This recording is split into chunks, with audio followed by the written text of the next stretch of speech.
Në hadithin e vërtet që e tregon Ebu Hurajra radhiyallahu anhu, Zoti i qoftë i kënaqur me të, tek Imam Buhariu dhe Muslimi, profeti alayhi salatu wasalam thot: "Kullu ummati muafa illa al-mujahirun." I gjithë ummeti im do të fitoj faljen edhe amnistinë e Allahu xhelle shanu, përveç atyre që janë mujahirun. Kush janë mujahirun? Pra të gjithë do t'i përfshijmë shira Allahu xhelle shanu, edhe ai që ka shumë gabime, edhe ai që ka pak gabime.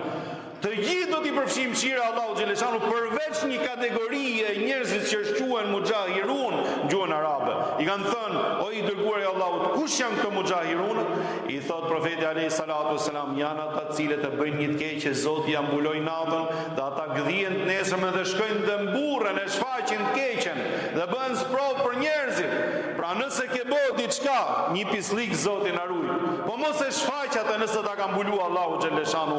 Mundohu t'i kthesh Zotit dhe t'i kërkosh falje Allahu xhelle shanu, po jo të shkosh edhe të mburresh me të keqen tënde, sepse nuk ka vend besimtari në shpirt edhe në zemër ai që e beson Allahun edhe të mburret me të keqen.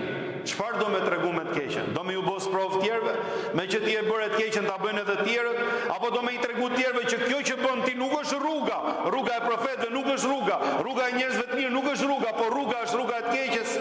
Vallahi, kjo është përgjegjësi e madhe dhe duhet kemi frikë Allahun xhelle shanu.